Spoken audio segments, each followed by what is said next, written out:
E hoje o nosso primeiro assunto para ser debatido aqui é Palmeiras, aliás, Inter e Palmeiras, né, que jogam pela Copa do Brasil. O Palmeiras ganhou o jogo de ida no Allianz Parque por 1-0 e já está em Porto Alegre para encarar o Colorado, podendo empatar. E a questão é a seguinte, eu passo a pergunta primeiro pro Dudu, atacante do Palmeiras, e depois a gente debate. Como é que vocês vão fazer para administrar essa vantagem do empate, hein, Dudu? Essa vantagem só vai funcionar depois lá dos 35, né, para frente do segundo tempo, que aí sim a gente não tiver feito o gol, a gente vai segurar a nossa vantagem. Mas antes a gente tem que entrar lá para fazer gol, para jogar, e é isso que a gente vai fazer na quarta. Acho que eles vão vir muito motivados, né? Acho que é o único jeito deles chegar na Libertadores ano que vem, e estão disputando só 2 competições, não fizeram nada no meio.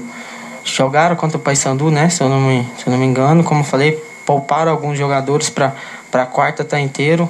Vai ser um jogo muito difícil. O Inter, como a gente fala, é um time de Série A que por acaso está na Série B, né? Essa informação do Dudu, ela que pouparam os jogadores contra o Paysandu, não foi bem assim. O D'Alessandro estava com a ponto de estourar. Aí não é poupar, foi desfalque mesmo. Porque ele tinha a possibilidade de romper músculo. Então ele joga hoje a meia boca. E ontem eu falei aqui, no mais contra o Paysandu, o Inter jogou com força máxima. E ontem eu falei aqui, cada vez que os paulistas, Palmeiras, Corinthians, São Paulo e Santos, vão a Porto Alegre, o Leão já jogou lá no Grêmio, treinou o Inter e o Grêmio, é guerra. O jogo é uma disputa diferente. Então, mesmo que o Inter, na minha opinião, não vá passar pelo Palmeiras, o Dudu tem razão. O jogo é duríssimo. E tem o retrospecto recente, em cima do que o Pretzel falou, na Copa do Brasil de 2015, o Palmeiras eliminou o Inter nos pênaltis. Isso. E teve reclamação de arbitragem, então... Foi nos pênaltis ou foi aquele gol no finalzinho do Giroto? Nos pênaltis foi contra o Fluminense. 3-2. Nos pênaltis foi contra o Giroto, que hoje está na Chapecoense. E aí já acirrou a rivalidade ali, que teve reclamação de arbitragem. Mas o momento é outro, não, né? Mas a maior rivalidade foi aquele jogo que o Inter ou ganha da Palmeiras para Malate, ou cai para a segunda divisão. Tava lá, Léo. Eu tava lá. 1-0. E eu estava atrás do gol. Apagaram a luz, Isso. caiu um gato lá dentro, na luz, faltando 1 minuto.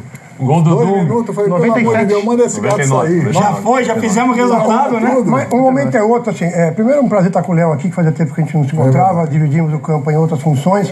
Meio de infância, posso falar que eu tenho minha caixinha de fósforo do Léo em casa até hoje de goleiro.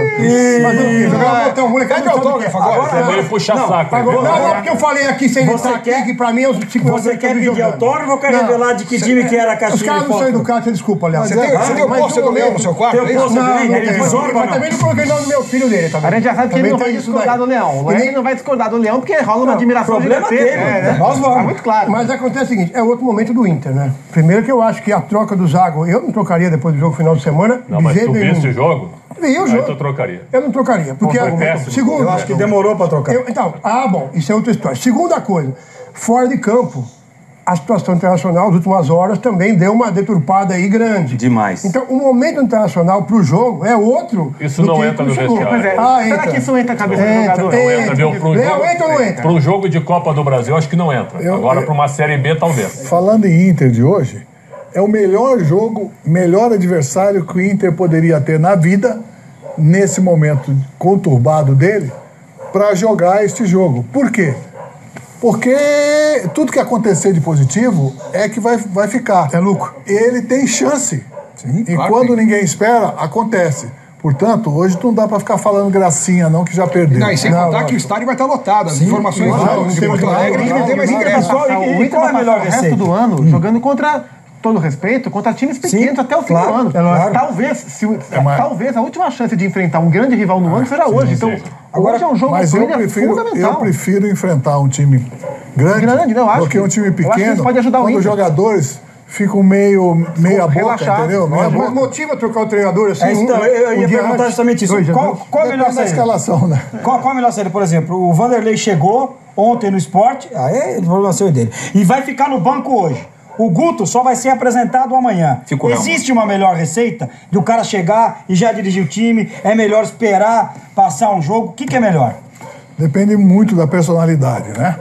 O Guto é um rapaz estudioso, tá? Que vem subindo e prosperando devagar, sem ter pressa. Quando eu treinei o Inter, nessa época difícil todo, ele era o treinador das categorias de base. Então ele já conhece muito bem lá. E o Sul não é novidade para ele. Isso. Portanto, ele não viu necessidade de estar presente ali. Mas vai estar presente, eu diria, o seu diálogo antecipado, o seu intervalo e o final para alegria ou o que ele quer. Não, o que ele quer é alegria. Time por time, principalmente no papel, o Palmeiras é melhor. O Palmeiras talvez o D'Alessandro. Talvez o D'Alessandro fosse titular no Palmeiras hoje, eu acho que seria. Eu acho que o D'Alessandro seria titular no Palmeiras. No lugar do Guerra, duvido. Seria. Pra mim seria. Hoje não, pra mim seria. Pela condição física, eu também acho que seria, sim. É opinião. Física? É opinião. Sim, o Guerra. Se tivesse o Moisés, não seria, mas acho que poderia brigar com o Guerra hoje. Eu acho que seria titular, sim. Seria titular. Mas é um bom debate. E o Wendel e o Zé Roberto hoje, o Zé Roberto tem currículo. Mas acabou também. E eu acho o Nico Lopes mais jogador que o Roger Guedes, por exemplo. Então, claro, que o Roger Guedes, mas que o Willian talvez não. Agora, time por time, e aí é o que pode entrar também. O Palmeiras não jogou nada até agora. O Palmeiras não está jogando bem. Viu? Palmeirenses aqui em São Paulo estão apertando, porque o retrospecto entre Inter e Palmeiras é mais positivo para o Internacional. Acham que é um jogo duro, mas o Palmeiras, pra mim, é favorito. Pra mim, é favorito mesmo no Beira-Rio. Se abre as redes sociais aí, nem o Cuca, que chegou agora num pedestal, tá sendo unanimidade. Ele tá sendo criticado por muita gente. O time não joga. O time não joga, domingo ele foi mal. Até porque no final de semana, nós falamos aqui. ele apertou a tecla carga e deu o que deu, né? Mas qual tecla? Tá muito cedo.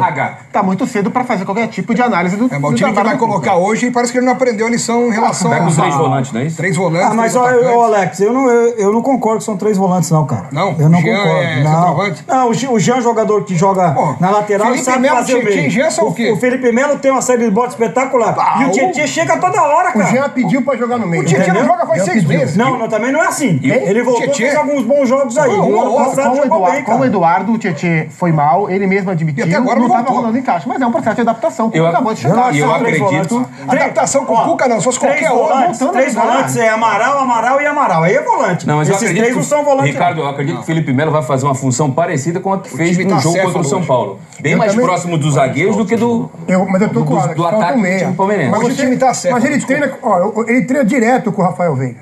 Quando o Guerra sai do treino mais cedo, ele tem um problema físico, o Guerra, realmente. Aí quem entra no meio? Rafael Veiga. Mas você não tá colocando o Veiga porque tem alguma coisa no treinamento que não tá acontecendo. Ou o Cuca é maluco. E tem jogado Alfredo, aqui está o advogado de defesa de Rafael Veiga. Eu sou advogado de defesa do Rafael Veiga. Insisto pela escalação dele. Só que ele me deixou engatado nos últimos 2 jogos. Mas ele não joga, gente. Não, mas contra a Chapecoense, a chance dele é pro cara comer a bola. Ele caminha em campo. Mas o time jogador ganha posição em treino ou não? Mostra que tem capacidade para ganhar. Se não tá jogando, tá acontecendo alguma coisa. Extra, né? É claro. A ferramenta para o técnico analisar se ele deve escalar ou não o jogador, a maior ferramenta que ele tem é o dia a dia. Claro. Concordo. Se ele não tá escalando, se o rapaz não tá treinando bem, se o rapaz não tá entrando bem nos jogos... Ele tá fazendo opção diferente que alguma coisa tem, perfeito. O que eu só acho... Porque o Cuca não é maluco, é? Não.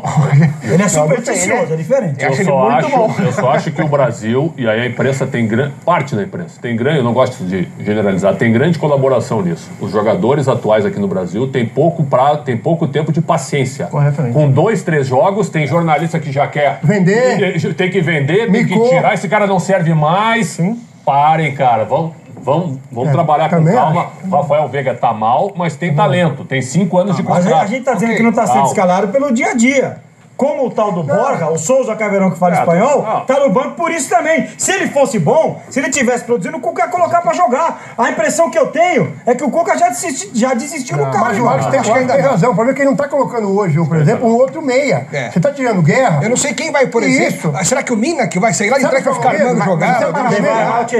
Tem uma série de times hoje jogando justamente sem meias. Mas meu medo é com 3 volantes de saída, 3 atacantes. Só se o Dudu vai virar o Marcelo Oliveira. O Dudu que joga na direita ou na esquerda vai ter que fazer o meio, vai se sobrecarregar. O Grêmio joga assim há muito tempo. Não, e o São Paulo também. O São Paulo tava jogando com o Jusilei, Thiago Mendes. Só que o Palmeiras não joga assim todo jogo. Só vai jogar hoje assim porque o Guerra não tá. Você sabe, a última vez que eu estive aqui, eu disse, já faz uns 2 meses, eu disse o seguinte, que infelizmente a responsabilidade do Cuca aumentou demais pelo seu retorno. Isso é a primeira coisa. Segunda coisa, tem muito jogador para pouca camisa.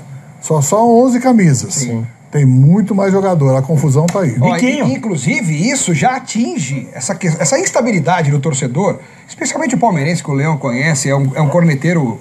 O Leão? O palmeirense... que susto. O palmeirense por si só é corneteiro contumaz. E até essa discussão já chegou de novo a titularidade do gol palmeirense. Fernando Praz, Jailson... Vamos acompanhar isso aqui um pouquinho, ó. A fé inabalável do torcedor palmeirense em Fernando Praz estremeceu nesta temporada. Desde que se recuperou de lesão, o goleiro não voltou a demonstrar aquela habitual regularidade com a camisa alviverde. E para completar, falhou nas 2 últimas partidas do Palmeiras, contra o Tucumã na Libertadores e nos 2 gols sofridos contra o São Paulo. Para dar uma acalmada nos ânimos, o treinador, o Cuca, reservou 15 minutos para bater um papo com o ídolo alviverde. Mesmo com as falhas, o goleirão segue cheio de moral no elenco. Praz não precisa provar nada, né? Acho que uma semana atrás estava todo mundo pedindo ele na seleção. Só que para os mais críticos, este já seria o momento para Jailson voltar a ter uma oportunidade. Reserva de luxo de Praz, o goleirão foi destaque na campanha do título brasileiro do ano passado. Na competição, Jailson fez 19 jogos e tomou 12 gols. Nunca perdeu no Brasileirão, enquanto Praz fez 25 jogos. Já tomou 22 gols nesta temporada. Alexandre Pretzel, você que adora números, me diz aí, ó. O Praz tá merecendo já um chá de banco? Seria a vez de Cuca apostar em Jailson mais uma vez no gol palmeirense? Ou ainda não, hein, Xandão? Grande Alex Miller, eu gosto muito do Fernando Praz. Acho que ele é bom goleiro. As falhas que ele teve, qualquer outro poderia ter tido. Poderia ser o Jailson, poderia ser um goleiro mais jovem, por que não? Eu acho que o Fernando Praz tem lastro, tem experiência e tem qualidade ainda, inclusive, na minha modesta opinião, para servir a seleção brasileira na Copa da Rússia em 2018. Eu não colocaria o Jailson. Acho que o Jailson viveu uma grande fase em 18 jogos, é uma opinião minha. E não vejo que ele seja, assim, ó, melhor jogador que o Fernando Praz. É uma alternativa, mas não vejo o Jailson melhor que o Praz. Eu só queria dizer o seguinte, o que eu falei na segunda-feira, sustento hoje, o Praz tem crédito, o Praz frangou os 3 gols. Um goleiro do nível do Praz não pode tomar os gols que ele tomou. Falhou, né? E eu acho, pra você, pra mim é frango. Pra mim é frango, porque eu tô falando do Praz, não tô falando do Fábio. Tô falando do Praz. Pra mim que é goleiro de seleção brasileira. Então são 3 frangos. Hoje, meu modo de ver futebol, é o dia dele. Se ele voltar a falhar, final de semana, banco e joga o Jailson. Ô, Leão, como é que você como especialista e não ex-goleiro, analisando a situação desses 2 jogadores especificamente, o que dá pra falar? Dá pra falar a verdade. Eu acho que ele errou. Hoje, lendo os noticiários, ele disse que não só quer renovar contrato, como quer ir para a seleção, como quer jogar a Copa do Mundo da Rússia. Isso significa, com o reconhecimento de erro, que ele reconheceu que errou, já é um caminho muito bom a andar. Agora, o que não pode é repetir o que está acontecendo. Como eu disse também, eu acho que ele precisa de alguém para conversar um pouco com ele, né? Porque tem cometido alguns erros e esses erros estão se sucedendo.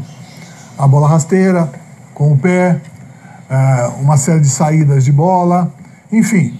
Eu acho que está na hora de... Não é reciclagem, não, porque ele é um grande goleiro. Acho que não deve sair, não deve sair. Se eu sou treinador, não tiro nesta época. Dou mais um lado para ele, converso com ele, demonstro para ele, mas não tiro. Porque como ele tem uma personalidade muito definida, se ele começar a falar, se ele começar a errar mais do que já errou, ele vai chegar no treinador e vai falar, olha, um mês de descanso para mim que eu vou trabalhar, quero voltar legal, porque aí eu vou até o final. E ele tem idade. E quando começa a questionar a sua idade, é perigoso. Mas não tem problema, que eu canso de ver, e hoje, ainda tido como um dos melhores goleiros do mundo e da Itália, tem 42 anos, Buffon, não tem? E vai jogar a Copa. Então, enfim, tem tudo para continuar. Agora, tem que decidir o que quer. E com esse jogo que ele está fazendo, não vai decidir nada. Mas quem que tem que conversar com ele? É o preparador de goleiros ou é o treinador? Quem sabe? O Cuca não foi goleiro? Não, não foi, lógico que não sabe. O preparador é Oscar Rodrigues. Oscar, né? Então, o preparador dele, eu não sei se ele tem... Porque o nível do goleiro que o Oscar treina é bem superior a ele. Tá. Ao conhecimento dele. Se você fosse o Fernando Praz, você ligaria pro Leão para conversar? Eu acho que não precisaria fazer isso. Eu acho que não precisaria. Ele tem outras pessoas para conversar, inclusive ao lado dele. Mas as outras pessoas é que têm que saber a hora, né? A hora certa de falar. Porque é o seguinte, eu fui treinado por alguns goleiros que eu tinha ex-goleiros, desculpe. Eu tinha absoluta certeza, e ele também, que eu era bem superior tecnicamente. Mas eles pediam colaboração para que eles pudessem nos ajudar. Como que ele podia nos ajudar? Olhando e vendo algum possível erro que ele tinha notado. E aí nós íamos procurar junto a melhora. O Valdir de Moraes foi um treinador muito bom de goleiro, mas treinar goleiro todo mundo treina. Corrigir e melhorar o grande goleiro que é difícil. Isso é um detalhe, é uma coisa mínima, é mínima. E esse mínimo que eu acho que está faltando. Leão, mas tem um prazo de validade para isso, né? Você disse que permaneceria. Claro, dá para especificar a quantidade de tempo? Dá, quando ele souber reconhecer que está na hora dele sair. Depende dele, Sérgio. Porque assim, o que eu acho que é uma função específica, né, Leão? Vocês gostam do exemplo? Eu treinei o Marcos, certo? Quando eu cheguei no Palmeiras pela segunda vez, o Marcos chegou, encostou na porta e falou, Leão, eu vou parar de jogar e tal, eu tô com dor assim no meu braço. Ele estava machucado, estava chateado. E eu disse a ele, faz um favor para mim, desencosta daí e vai embora para tua casa, não precisa voltar mais não. Porque com esse aí não é o Marcos que eu conheço. Eu quero o outro Marcos. Ele voltou, começou a tratar e tal. E tinha um apaixonado pelo Marcos, né? Que todo dia ele me perguntava, quando é que você vai pôr o Marcos? Quando é que você vai pôr o Marcos? Esses repórteres são entrou o Diego, chato pra caramba. Calma. Calma. Aí era um apaixonado pelo Palmeiras, um apaixonado pelo Marcos. E com razão, né? Da imprensa. Da imprensa. Aí um belo dia nós estávamos fazendo um coletivo e o Marcos acho que tomou uns 6 gols, pegou a bola e deu um bico na bola, acho que a bola caiu até lá no São Paulo. Eu fingi que não vi, virei de costas, né? Primeira pessoa, quando acabou o treino, veio correndo até mim, o repórter. Falei, o que você quer? Leão, você viu que o Marcos... Eu sei. Sua memória é boa, hein? Você viu o que o Marcos fez? Não, o que ele fez? Ele chutou a bola lá no Palmeiras. E o que você vai fazer com ele? Vai ser escalado para domingo. Agora é o Marco que eu conheço. Agora é o Marco que eu quero. Porque olha só. Você vê que eu não tinha nem cabelo branco aí. Como é difícil, né? Nem o Leão tinha. Porque nem o Leão tinha cabelo branco. Nós falamos da falha do Praz. Você sabe quem é o repórter? Acabou de se entregar. Era eu mesmo. A gente fala da falha do Praz, mas é defeito que ele fez esses últimos jogos. Contra o Tucumã. Aí não vale. Aí não vale nada. Isso é o normal dele. O que não é normal são as falhas. O que eu falei aqui ontem é que existem, por exemplo, goleiro é uma posição que o erro aparece. O cara perdeu um gol, é igual o árbitro. Pronto, tinha que puxar a sardinha pra ele. Goleiro de time grande não pode ser goleiro. Como não pode ser goleiro? Tem que ser especialista? Tem que ser especialista. É isso aí. E aí são poucos. É o seguinte, hoje à noite, 8h30, tem o Jogando em